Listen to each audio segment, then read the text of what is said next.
1 Mindanao, Mindanao Republic.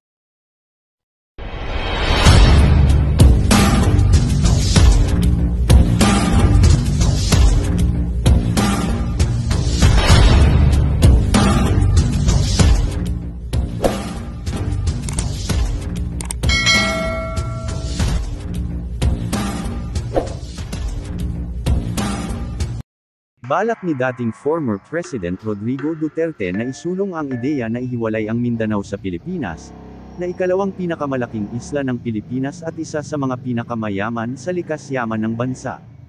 Sa isang press conference sa Davao City, sinabi ni Duterte na unang isinulong ito ni Davao del Norte Representative Pantaleon Alvarez. Nilinaw naman ni Duterte na hindi rebelyon o sedition ang isinusulong niyang paghihiwalay ng Mindanao sa Republika ng Pilipinas. There's a process in that. I think before the UN, where you would gather signatures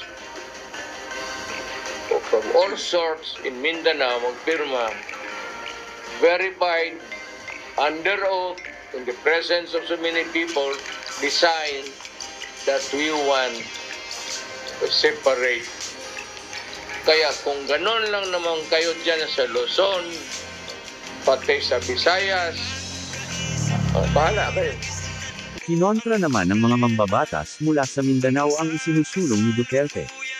Ibinasura ni House Majority Leader at Zamboanga City Representative Manuel Jose Dalitay, ang plano ng kampo ni Duterte na ihiwalay ang Mindanao sa Pilipinas. Sa isang press briefing, natanong si Dalitay kaugnay ng sinabi ni Duterte na plano nilang ihiwalay ang Mindanao sa Pilipinas, at sa sinabi ni Pantaleon Alvarez na kulang ang pondo na inilalagay ng gobyerno sa Mindanao.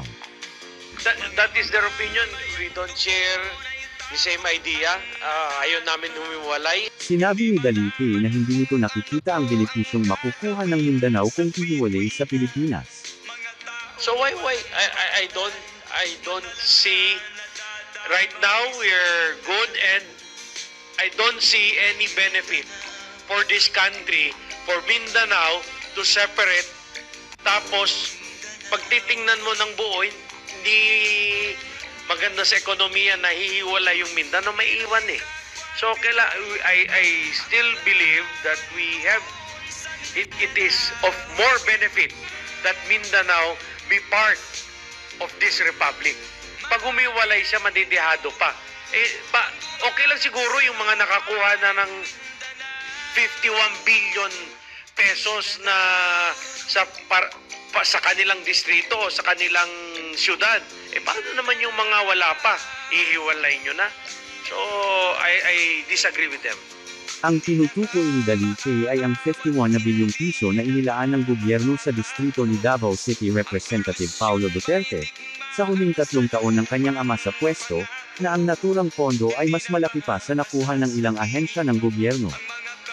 I am against any suggestion of secession or separation of part of Philippine territory. We have to work tirelessly on making this nation function as a working effective state, sabi ni Senate Minority Leader Coco Pimentel, na taga Cagayan de Oro.